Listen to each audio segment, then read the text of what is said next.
people would simply copy with their own hands any copy that they had. And obviously, human errors occurred. Obviously, when you have 6th, 7th, 8th generation copyists, anybody at home who knows how to read and write is just copying the Quran.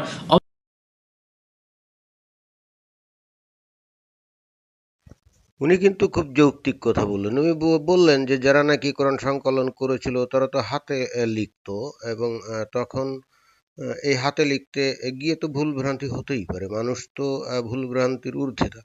সুতরাং সেই সময়ে যে হাতে লেখা হয়েছিল যে কোরআনের পাণ্ডুলিপি, সেখানে ভুল ভ্রান্তি এটা হতেই পারে, এবং সেখানে শব্দেরও হয়তো ভিন্নতা হয়ে যেতে পারে, হয়তো ভিন্ন শব্দ বসানো হতে পারে, বানান ভুল হতে পারে।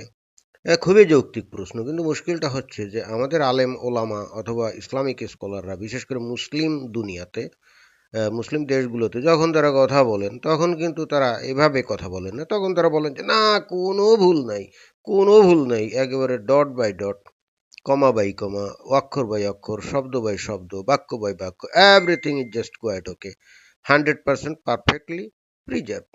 তো এই কথাগুলো কিন্তু আমাদের মুসলিম দুনিয়ার আলেম ওলামা হুজুর ইসলামিক স্কলাররা বলে, কিন্তু দেখুন ওয়েস্টার্ন দুনিয়াতে বসবাসকারী এবং সেখানে জ্ঞান চর্চাকারী, ইসলাম প্রচারকারী ব্যক্তি কিন্তু সেই কথা বলছেন না। তিনি বলছেন যে হ্যাঁ, মানুষের ভুল আছে, সুতরাং কোরআন যখন স্ক্রিপ্ট আকারে হাতে লিখছিল তখন সেখানে ভুল ভ্রান্তি হতে পারে, ভিন্ন বানানো হতে পারে, ভিন্ন শব্দ লিখে ফেলতে পারে। তো যাই হোক, আমরা এবার হাদিস। Obviously, errors are going to creep in, and there's no question that there were variances, spelling mistakes. And what is your position in relation to preservation of Quran? Is, for example, Hafs an Asim, riwayat Hafs an Asim, do you see it as preserved, munazzal from Allah subhanahu wa ta'ala? Mohammad হিজাব, এই যে যাকে দেখা যাচ্ছে মোহাম্মদ হিজাব, উনি জিজ্ঞেস করলেন ইয়াসির কাদিকে। মোহাম্মদ হিজাব ইউকেতে থাকে এবং একজন সালাফিস্ট ইসলামিক স্কলার, খুবই অ্যাগ্রেসিভ। যাকে জিজ্ঞেস করলেন তার নাম হলো ইয়াসির কাদি। উনি আমেরিকাতে থাকেন, হার্ভার্ড থেকে উনি ইসলামিক স্টাডিজে পিএইচডি করেছেন। খুবই প্রথিতযশা এবং খুব রিনাউন্ড একজন ইসলামিক স্কলার। তো তাকে জিজ্ঞেস করা হলো যে হাফসান আসিম, এই কোরআনের যে প্রিজার্ভেশনের ব্যাপারে আপনার মতামত কি? তো অনেকেই অবশ্য জানে না, যদিও সারা পৃথিবীর আলেম টালেম এটাই বলে যে দুনিয়াতে একই কোরআন, এবং তার মধ্যে দাড়ি কমা ডট কোনো তফাৎ নাই। কিন্তু আসলে পৃথিবীতে মূলত অনেকগুলো ধরনের কোরআন আছে। তো তার মধ্যে সবচেয়ে বেশি প্রচলিত হলো হাফসান আসিম, অর্থাৎ হাফস কোরআন, আর একটা হলো ওয়ার্শ কোরআন। এইটা আফ্রিকার বিভিন্ন দেশে আছে, এবং এদের মধ্যে কিন্তু দাড়ি কমা ডট অনেক তফাৎ আছে। কিন্তু এগুলো কোনো খোঁজখবর না নিয়েই কিন্তু হুজুররা, আলেমরা, ইসলামিক স্কলাররা, ওয়াজিরা কিন্তু বলে দুনিয়ায় যেখানে যাবা সেখানেই কিন্তু একই কোরআন পাওয়া যাবে, তার মধ্যে কোনো দাড়ি কমা ডট শব্দের কোনো ভুল নেই। তো যাই হোক, ইয়াসির কাদিকে জিজ্ঞেস করা হলো যে এই হাফসান আসিম, অর্থাৎ অধিকাংশ প্রচলিত যে কোরআন, তার মধ্যে যে মানে তার যে প্রিজার্ভেশন যেটা হয়েছিল, ব্যাপারে আপনার অভিমত কি? তো দেখি। Or would you not see that as mudas? What's your position? Jayid. Okay, so first and foremost, Allah subhanahu wa ta'ala says, Inna nahnu nazzalna dhikra wa inna lahu lahafidhun. So we believe, as a matter of theology, as a matter of aqeedah, that Allah subhanahu wa ta'ala has preserved the Quran, no question about it. Now, as for the issue itself, এখানে ইয়াসির কাদি কিন্তু ওই যে সূরা হাজর 9 নম্বর আয়াতে যে বলছে না যে আমি ইহা নাজিল করিয়াছি, আল্লাহ বলছে আমি ইহা নাজিল করিয়াছি, আমি ইহার সংরক্ষণকারী, ওই কথাটা উনি উল্লেখ করে বলছেন যে হ্যাঁ, আমরা ওই অনুযায়ী এটাই বিশ্বাস করি, এটাতে আমাদের কোনো সমস্যা নাই, আমরা সেটাই বিশ্বাস করি। কিন্তু এই কথা বলে এরপরে কি বলে আমরা একটু শুনি।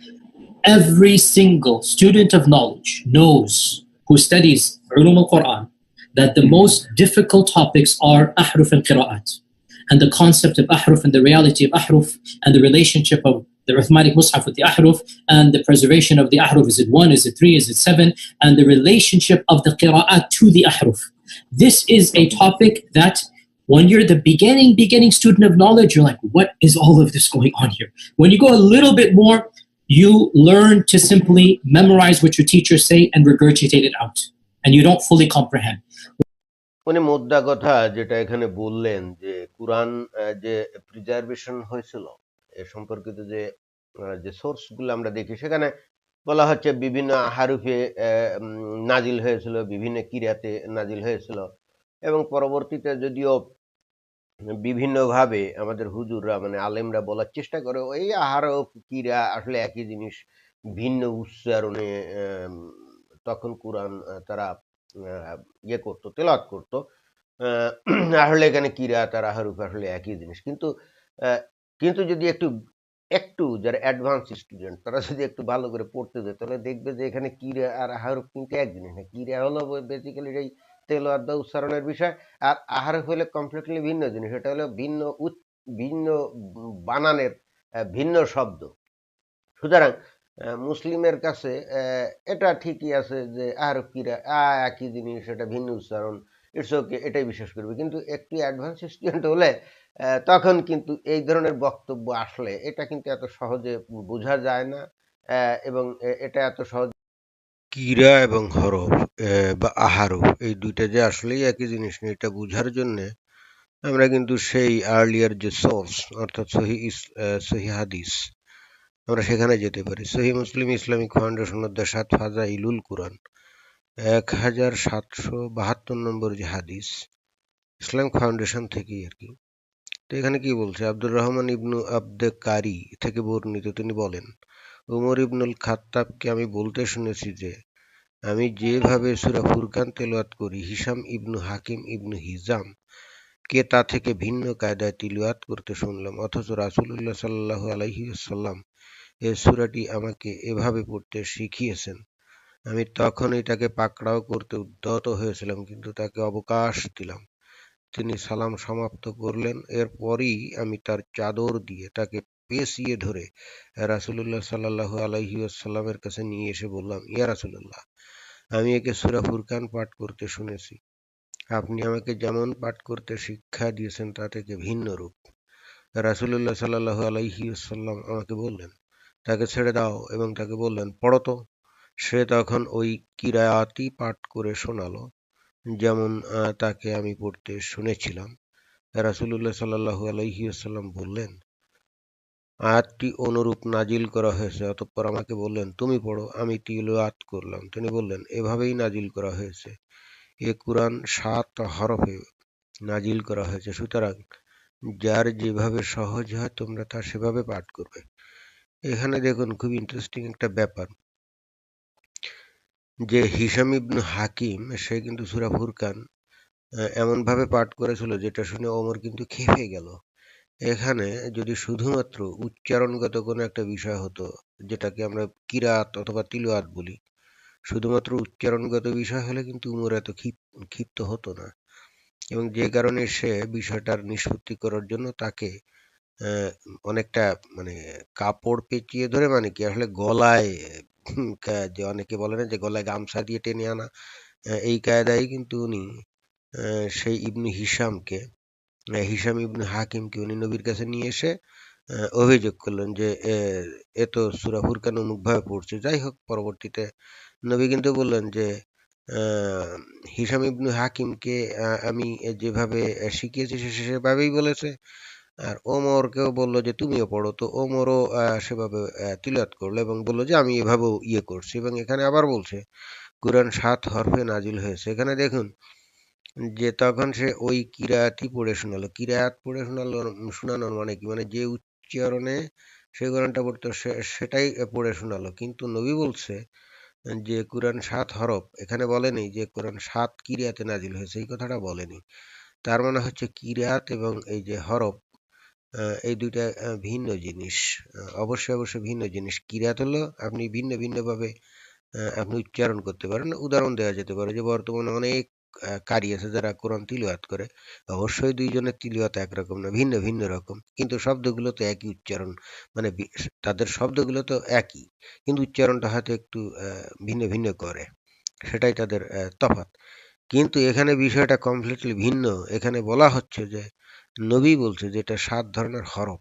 উনি বলেননি 7 ধরনের কিরাত অথবা 7 ধরনের তিলাওয়াতে আমি নাজিল করেছিলাম, এই কথা উনি বলেননি। যদিও পরে অন্য হাদিসে বলছে 7 ধরনের উচ্চারণ অর্থাৎ কিরাতেও নাজিল করা হয়েছিল। সুতরাং এখানে বিষয়টা কিন্তু মানে যদি কোনো ইসলামী আলেম বা স্কলার যদি বলে কিরাত আর হরফ একই জিনিস, আসলে এটা নিয়ে এত আর্গুমেন্ট করার কোনো দরকার নেই, এগুলো হলো তাদের বক্তব্য। এগুলো মুসলিম সমাজে এই ধরনের বক্তব্য দিয়ে হয়তো পার পাওয়া যেতে পারে, কিন্তু ইসলামিক দুনিয়ার বাইরে বিশেষ করে পশ্চিমা দুনিয়াতে একাডেমিয়াতে এইভাবে স্কলারদের মধ্যে যখন আর্গুমেন্ট হয়, তখন এই ধরনের ওই কিরাত আর হরফ এক জিনিস বলে কিন্তু পার পাওয়া যায় না। এবং এটাই কিন্তু ইয়াসির কাদি অত্যন্ত পরিষ্কারভাবে উনি বলতে চাইলেন এবং সেটা বললেন। তো যাই হোক, আমরা এর পরবর্তী আরো একটা হাদিস আছে, আমরা সেটা পড়ে দেখি। সহিহ বুখারী ইসলামিক ফাউন্ডেশন অধ্যায় 53 ফাজা ইলুল কোরআন, হাদিস নম্বর হলো 4619।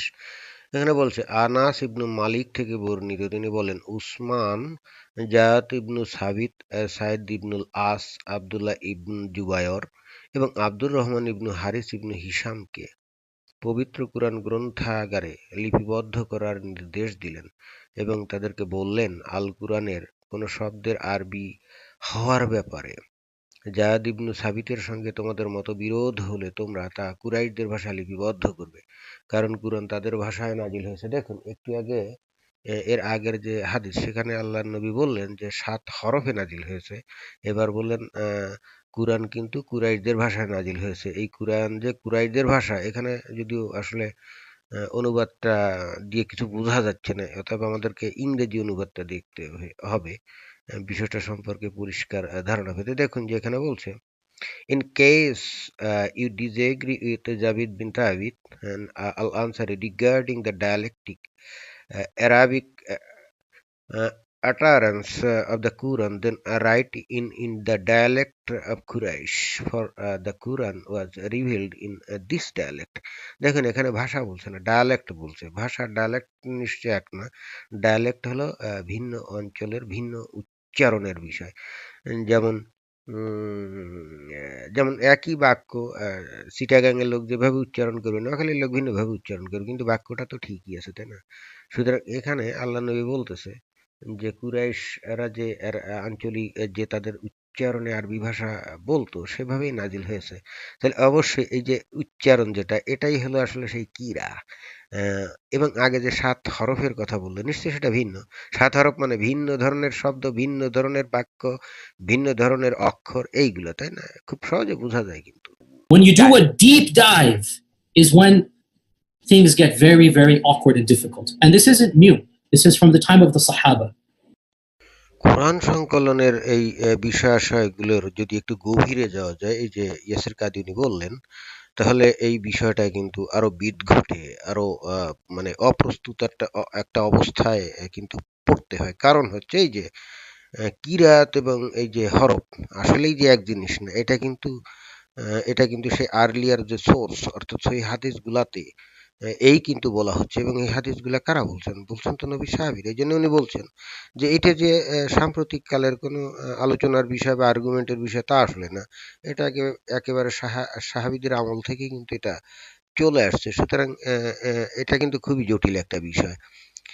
এখন এইটা কিন্তু মুসলিম ওয়ার্ল্ডে আপনি যদি কিরাতকে হরফ বলে চালান আর হরফকে কিরাত বলে চালান, যেহেতু কোরআনের প্রতি তাদের একটা শ্রদ্ধা সম্মান আছে, সুতরাং তারা কিন্তু এটা নিয়ে কোনো কথা বলবে না।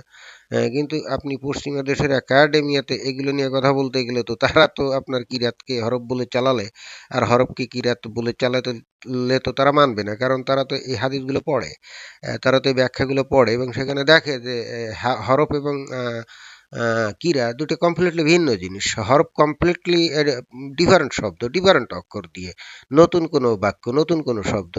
সুতরাং সেইটাকে তো কিরাত অর্থাৎ উচ্চারণগুলো চালালে তো চলবে না। তো এটাই আসলে উনি বললেন। And this is not a joke, brothers and sisters. The issue of ahruf and qira'at caused confusion to somebody whom the Prophet ﷺ said, if you want to listen to the Quran directly, listen to Ubay. I mentioned the crises that happened to me at Yale, my first year at Yale. It wasn't a crisis of faith, by the way, so I was very clear about this. People misinterpreted. It was a crisis of my understanding of knowledge. It was a crisis of what my teachers taught me. Alhamdulillah, alhamdulillah, as somebody who memorized the Quran as a teenager, alhamdulillah, in my entire life, I have never doubted that the Quran is divine. You cannot doubt that. এই কিরাত আর এই যে কিরাত আর এই যে আহরফের ভিতরে যখন গভীরভাবে যখন ঢুকে, তখনই কিন্তু মানুষ একটা ডাউটফুল অবস্থার মধ্যে পড়ে যায়, অর্থাৎ আসলে তখনই কিন্তু তার সমস্যাটা হয়, এবং তখনই আসলে সে বুঝতে পারে না যে বিষয়টা আসলে কি, কিরাত কি আর আহরফ কি। হুজুররা বা ইসলামিক আলেমরা বা ইসলামিক স্কলাররা তারা কিন্তু অলওয়েজ এই কিরাত আর আহরফ একই জিনিস, এটাই কিন্তু আমাদেরকে বুঝিয়ে আসছে। তারপরেও উনি আবার বললেন যে হ্যাঁ, তারপরেও অনেকে এই কোরআন মুখস্থ করে, এটা খুবই ভালো জিনিস, আল্লাহর বাণী মুখস্থ করে, এবং আমার নিজের এ বিষয়ে কোনো সন্দেহ নাই। কারণ উনি তো ইসলামিক স্কলার, উনি তো ইসলাম প্রচার করেন। উনি যদি এখন বলেন যে এটা আমি সন্দেহ করি যে সঠিকভাবে সংরক্ষিত হয়নি, সুতরাং উনি আবার ব্যালেন্স রেখে কথা বলছেন, কিন্তু ব্যালেন্স রেখে কথা বললেও প্রকৃত সত্য কথাটা কিন্তু উনি বলে ফেলছেন যে আসলে কোরআন যে সঠিকভাবে সংকলিত এ ব্যাপারে সন্দেহের কোনো মানে অবকাশ নেই বলে যে প্রচার করা হয় এটা সঠিক না। এটা উনি আসলে সামহাউ বলে ফেলছেন। You listen to it, you recite it, you just cannot doubt that. It's never been an issue. This was the issue. That the issue of ahruf and preservation and qira'at and relationships between them, these are very, very difficult issues. And the most advanced of our scholars,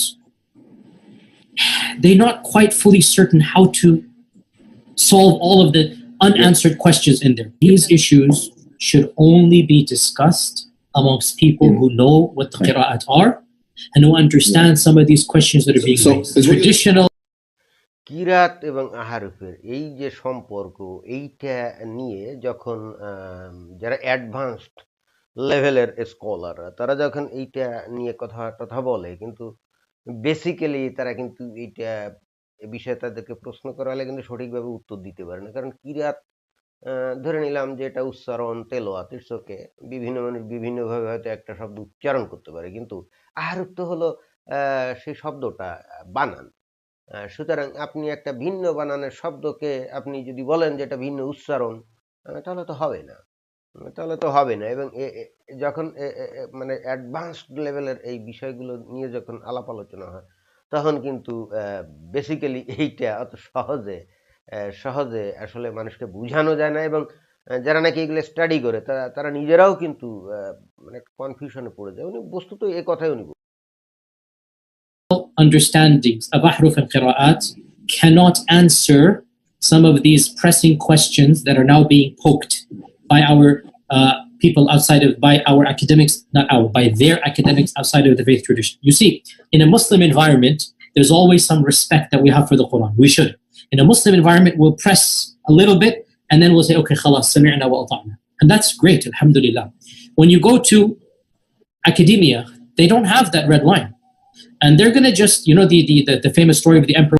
এই জায়গায় উনি একটা খুব সুন্দর কথা বলছেন, যে সারমর্ম হলো এরকম যে আহারফ এবং কিরাতের এই যে বিভিন্ন বিষয় ইসলামিক পরিমণ্ডলে, মানে যারা মুসলমান তাদের মধ্যে এইগুলো নিয়ে যখন আলাপ আলোচনা হয়, বা কেউ যদি কোনো হুজুর বা আলেম বা ইসলামিক স্কলারকে জিজ্ঞেস করে, যে জিজ্ঞেস করবে তার তো কোরআন সম্পর্কে একটা শ্রদ্ধাবোধ আছে, সুতরাং তাকে যখনই কোনো একটা বুঝবাজ দেওয়া হয় তখন সে কিন্তু বেশি দূর আগাবে না, যেহেতু সে জানে যে কোরআন নিয়ে খুব বেশি প্রশ্ন করা যায় না। কিন্তু ওয়েস্টার্ন এনভায়রনমেন্টে, একাডেমিয়াতে, সেখানে যারা এই বিষয়গুলো নিয়ে গবেষণা রিসার্চ করে, তারা যখন আর্লিয়ার সোর্সে যখন দেখে যে আহরুফ আর কিরাত এক জিনিস না, যদিও বুঝবাজ দিয়ে এক বলে বোঝানোর চেষ্টা করা হয়, তখন তারা যখন এই প্রশ্নগুলো করবে তখন তাদের মনের মধ্যে তো কোরআন নিয়ে কোনো এই ধরনের কোনো শ্রদ্ধাবোধ নাই, তারা তো জ্ঞান অর্জনের জন্যই আসলে প্রকৃত সত্য উদ্ঘাটনের জন্যই প্রশ্নগুলো করবে।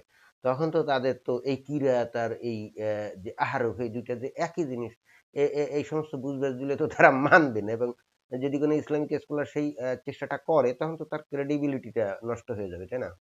তার তার তার মানে স্কলার হিসেবে তার যে গ্রহণযোগ্যতা এটা সে হারাবে। সুতরাং সেখানে তো যা ইচ্ছে খুশি বুঝবাজ দেওয়া যায় না, এটাই উনি বললেন। With no clothes. They're going to just point out, no, that doesn't make any sense. Well, that's not true, and this and that. And they'll bring issues, which I'm not going to mention explicitly, that you know are true because they're in your own books. They're not inventing anything new. And it's very clear to you and to every single very advanced student and specialist that the standard narrative has holes in it. That's what I'm going to say. এই জায়গায় যেমন উনি খুব উদাহরণ দিলেন খুব ভালোভাবে। যদি কোনো ওয়েস্টার্ন একাডেমিয়াতে যখন নন মুসলিম তারা যখন এই বিষয় নিয়ে কোনো ইসলামিক স্কলার কাছে এটা নিয়ে আর্গুমেন্ট করবে এবং আর্লিয়ার সোর্স থেকে সে যখন এগুলো দেখাবে, আহরফ কি, কিরাত কি, এই জিনিসগুলো নিয়ে যখন প্রশ্ন করবে, তখন যদি তাকে বলা হয় যে দেখো এইটা তো আসলে একই জিনিস, অমুক সমুক এরকম ভাবে যদি তাদেরকে বুঝানো হয়, তখন বলবে না তুমি কি বলতেছো, তোমার আর্লিয়ার সোর্সেই তো এই সমস্ত যে ভিন্ন জিনিস এটা লেখা আছে, তো তুমি কি উল্টাপাল্টা বলছো। তো তখন তো তাদেরকে বুঝানো যায় না এবং এভাবেই কিন্তু আর্গুমেন্টে একটা লেভেলে ইসলামিক স্কলারের পক্ষে কিন্তু সঠিক উত্তর দেওয়া যায় না এবং এই জায়গায় উনি খুব মারাত্মক একটা স্টেটমেন্ট দিলেন, সেটা হলো যে traditional narrative as a whole. কথাটা কেন বললো, এই কথাটা এই কারণে বললো যে ট্রেডিশনাল ন্যারেটিভটা কি, ট্রেডিশনাল ন্যারেটিভ মানে যেটা প্রচলিত যে স্টেটমেন্ট বা বর্ণনা যেটা আমাদেরকে বলা হয় যে কোরআন সংকলনে word by word, dot by dot, সবই একেবারে পারফেক্টলি প্রিজার্ভড, এইটাই তো ট্রেডিশনাল ন্যারেটিভ, তাই না? তো এখন বাস্তবে যখন আর্লিয়ার সোর্স থেকে এই বিষয়গুলো যখন জানা হয়, জানতে চাওয়া হয় কোনো অ্যাডভান্সড লেভেলের যারা রিসার্চার, স্কলার অথবা স্টুডেন্ট যাই যাই বলি না কেন, তারা যদি এই বিষয়টা নিয়ে আরো গভীরে গবেষণা করে, তখন দেখা যায় যে এই যে ট্রেডিশনাল ন্যারেটিভ এইটা যে বিগ হোল, আসলে এটা সঠিক না, অর্থাৎ বিশাল ঘাপলা আছে। সেটাই কিন্তু উনি খুব পরিষ্কারভাবে বললেন। অর্থাৎ এই গত ১৪০০ বছর ধরে আমাদেরকে যা বলা হয়, এখন আমরা যারা মুসলিম এনভায়রনমেন্টে থাকি, আমরা হয়তো এটা নিয়ে বেশি দূর প্রশ্ন করি না। কিন্তু নন মুসলিমরা তো আর থেমে থাকবে না। তারা তো এই বিষয়ে প্রশ্ন করে একেবারে আরো গভীর থেকে গভীরতর পর্যায়ে যাবে এবং তখন দেখবে যে মুসলমানরা যা বলে বস্তুত মুসলমানদেরই অর্থাৎ ইসলামেরই যে আর্লিয়ার সোর্স, সে সে আর্লিয়ার সোর্সগুলো সম্পূর্ণ ভিন্ন কথা বলে। এবং তখন কিন্তু একটা সমস্যা তৈরি হয় এবং অলরেডি হয়ে গেছে। যে কারণেই কিন্তু ওই ইয়াসির কাদি অবশেষে এই বিষয়গুলো কিন্তু প্রকাশ করতে উনি বাধ্য হলেন।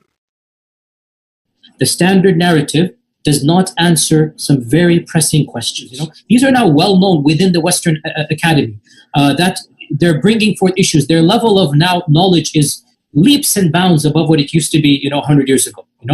And by and large, our ulama in the Eastern world are not aware, by and large, of what's going on in the Western side of things.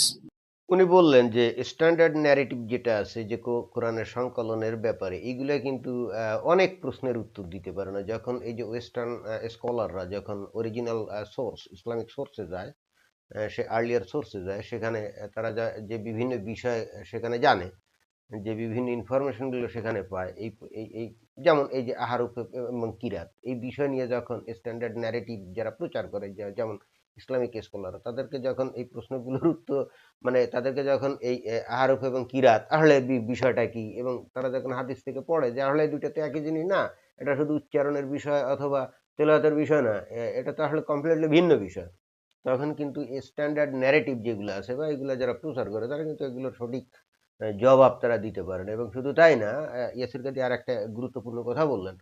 উনি বললেন যে বর্তমানে ওয়েস্টার্ন একাডেমিয়াতে এই কোরআন হাদিস বা কোরআনের সংকলন নিয়ে যারা গবেষণা করে, ১০০ বছর আগেও তাদের যে নলেজ ছিল এখন কিন্তু তাদের অনেক অনেক বেশি নলেজ। এবং শুধু তাই না, এটা কিন্তু প্রকৃতপক্ষে মুসলমানদের থেকেও মুসলিম স্কলার অনেক আছে যাদের থেকে তাদের নলেজ অনেক বেশি। এবং দুর্ভাগ্যের বিষয় হচ্ছে উনি যেটা বললেন সেটা হলো যে পশ্চিমা দুনিয়ায় কোরআনের সংকলন নিয়ে যে গবেষণা হচ্ছে এবং যে কাজ কারবার হচ্ছে সম্পর্কে পূর্বের মুসলিম যে দেশগুলো আছে সেখানকার যে উলিয়ামা সমাজ আছে, অর্থাৎ যাদেরকে আমরা ইসলামিক আলেম বা স্কলার বলি, তারা এই বিষয়ে সম্পূর্ণ অবগত না এবং তারা এই বিষয়ে একেবারে কমপ্লিটলি অন্ধকারের মধ্যে আছে।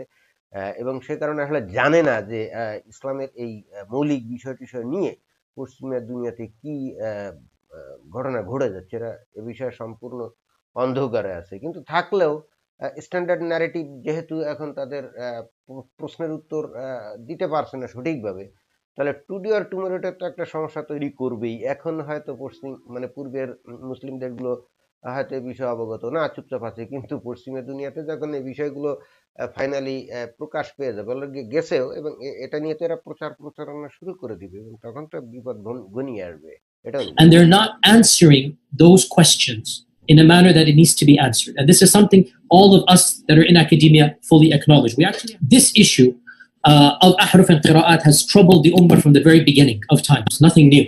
Issues of the relationship, of the origins, of the ikhtilaf and all of this should only be discussed amongst those who are familiar with this science. It takes a while. I can't answer this question in a 20-minute interview, nor is Yeah, it I get you, wise okay. to do so, which is why I never brought this topic up myself. You will not find one lecture of mine about this issue. It should never be brought up in public. And I don't like these idiots, and they are idiots, wallahi. This is not something you discuss amongst the masses, ya akhi. It's not wise. You don't understand qira'at, let it be. It's wise. That's why I never did it. It's the Western academics. These problems are now becoming mainstream. Twitter has so many accounts of Quran experts, and they're not. কোরআন সংকলনের বিষয়ে মূল যে সমস্যা, যে আহারুফ আর কিরাত আসলে বিষয়টা কি, এবং হাদিসে যে আহারুফ এবং কিরাত ভিন্ন ভিন্ন আহারুফ এবং কিরাতের যে কোরআনের ভার্সন ছিল, এবং নবী নিজেও বলছেন যে তার কাছে ভিন্ন ভিন্ন আহারুফ এবং কিরাতের যে কোরআন নাজিল হতো, এই সমস্ত রেকর্ডের ভিত্তিতে পশ্চিমারা যে প্রশ্নগুলো করে, মানে পশ্চিমের একাডেমিয়ারা, এখন উলেমাদের কিন্তু সময় হয়ে আসছে এগুলো সঠিক উত্তর দেওয়া। এবং এইটাই উনি বললেন, এবং এগুলো তো এখন আর গোপন রাখার কোনো বিষয় না, এবং উনি এটাও খুব পরিষ্কারভাবে বললেন যে এটা নিয়ে আসলে এতদিন আমরা মুসলমানদের মধ্যেই শুধু আলাপ আলোচনা করতাম, এগুলো বাইরে বেরোতো না, এবং আমি নিজেও এই বিষয় নিয়ে কখনো কোনো কথা বলি নাই, কারণ উনি নিজেও যখন এগুলো নিয়ে পড়াশোনা করছেন গভীরভাবে, তখন দেখছেন যে এগুলো সঠিক উত্তর নাই। এজন্য ওনার ছিল যে এটা শুধুমাত্র মুসলমানদের মধ্যেই সীমাবদ্ধ রাখা উচিত। কিন্তু মুশকিলটা হচ্ছে, এখন যেহেতু মিডিয়ার যুগ, পশ্চিমের দেশগুলোর যে একাডেমিয়া, যেখানে স্কলাররা অনেক গবেষণা করে, সব বিষয় নিয়েই তো তারা গবেষণা করে, তো তারা যখন এই ফাইন্ডিংস গুলো পাচ্ছে, যখন আমাদের স্ট্যান্ডার্ড ন্যারেটিভের সাথে সম্পর্ক নাই, এই ধরনের বক্তব্যগুলো তারা ওই ইসলামিক সোর্স থেকে বের করছে, তখন এটা তো তারা নিয়ে শুধুমাত্র বসে থাকছে না, এটা তো তারা মিডিয়াতে প্রকাশ করে দিচ্ছে। তাদের অনেক টুইটার অ্যাকাউন্ট আছে, এছাড়াও ইউটিউব বা ফেসবুক, নানা রকম মিডিয়াতে তারা এগুলো কিন্তু প্রকাশ করে দিচ্ছে। ইচ্ছা করলেও কিন্তু এখন এগুলার চেপে রাখা যাচ্ছে না। কিন্তু উনি আলটিমেটলি যে কথাটা বললেন যে এইগুলোটা এই বিষয়গুলো আমাদের মধ্যেই সীমাবদ্ধ রাখা উচিত। যাই হোক, আমার বক্তব্য হলো যে দুনিয়ার একমাত্র সত্য ধর্ম ইসলাম, এবং তার একমাত্র সত্য কিতাব আল্লাহর কাছ থেকে যেটা আসছে। এতদিন আমাদেরকে বলে বুঝানো হয়েছে যে আল্লাহ যে বাণীগুলো নবীর কাছে দিয়েছিলেন হুবহু সেটাই বর্তমান কোরআনে আছে, উসমান সেটাই সংকলন করেছিলেন। এখন এই যে ইয়াসির কাদি, উনি তো মোটামুটি যা বলার বলে দিলেন যে এই যে ন্যারেটিভ, স্ট্যান্ডার্ড ন্যারেটিভ বা ট্রেডিশনাল যে ন্যারেটিভ, এটা সঠিক না, এর মধ্যে প্রচুর ঘাপলা আছে, এবং আসলেই মানে তার বক্তব্যের যে সারমর্ম, যেহেতু ঘাপলা আছে বলছেন, তার মানে এই যে বক্তব্যগুলো দিয়ে আমাদেরকে এই শত শত বছর ধরে বুঝানো হয়েছে, এটা সঠিক না, এবং তার অর্থ হচ্ছে কোরআন সঠিকভাবে সংকলিত হয়নি। এবং এই সত্যটা ওনারা কেন লুকিয়ে রাখছিলেন দীর্ঘদিন ধরে, আমি জানি না, বা আমরা জানি না, কিন্তু আমরা জানতে চাই। সত্য ধর্ম ইসলাম, আল্লাহর একমাত্র মনোনীত ধর্ম ইসলাম, সেটার যে ভিতরকার সত্য বিষয়, সেটা যদি গোপন করা হয়, অন্য কথায় যদি মিথ্যার আশ্রয় নেওয়া হয়, প্রশ্ন হলো যে সত্য ধর্ম প্রচারের জন্য মিথ্যার আশ্রয় কেন নিতে হবে?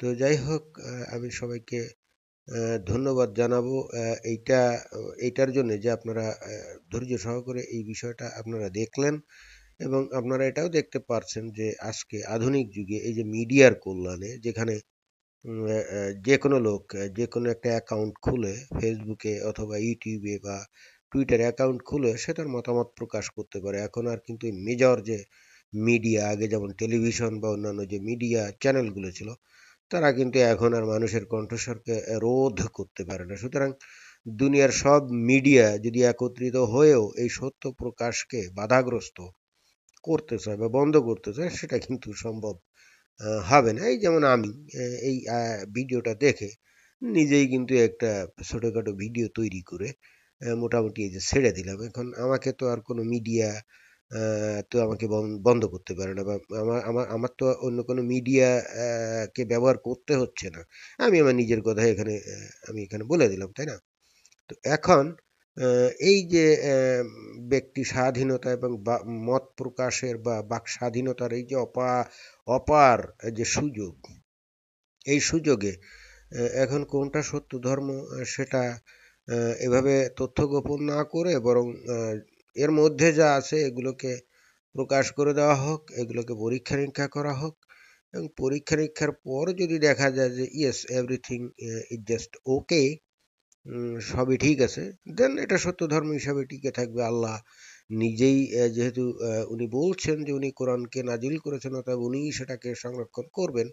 তার অর্থ ইসলাম যেহেতু তার ধর্ম, ইসলাম নিজেই আল্লাহ কর্তৃক রক্ষিত হবে। এখানে আপনি আমি চাইলেও তো এটার কিছু আমরা করতে পারি না, বা ইহুদি নাসারা কাফেররা যদি এটার ধ্বংস কামনা করে বা এর পিছনে উঠে পড়ে লাগে তাহলেও তো তারা কিছু করতে পারবে না। কিন্তু ইহুদি নাসারাদের যে স্কলার বা পণ্ডিত ব্যক্তি আছে তারা তো শুধুমাত্র কোরআন না, আপনার বাইবেল নিয়েও তারা বহু গবেষণা করে অনেক কিছু তারা প্রকাশ করেছে। এছাড়াও বিভিন্ন যে প্রত্নতাত্ত্বিক যে নমুনাগুলো আছে, সেখানে যে শিলালিপি যেগুলো পাওয়া গেছে, সব কিন্তু তারা এগুলো খোঁজ খবর করে ইনভেস্টিগেশন করে গবেষণা করে তাতে কি লেখা আছে এগুলো বের করাই তাদের কাজ। এখানে বেসিক্যালি তারা ইসলামকে ধ্বংস করার জন্যই যে উদ্দেশ্য প্রণোদিতভাবে যে কোরআনকে নিয়ে এই সমস্ত কথা বলছে, বিষয়টাকে এভাবে না ধরে আমরা যদি শুধুমাত্র জ্ঞান চর্চার উপায় হিসেবে আমরা যদি মনে করি, এবং একই সাথে আমরা যদি মনে করি যে হ্যাঁ এভাবেই আমরা সত্যি উপনীত হব, তাহলে এটাকে আমাদের সাধুবাদ জানানো উচিত, এটাকেই আমাদের গ্রহণ করা উচিত।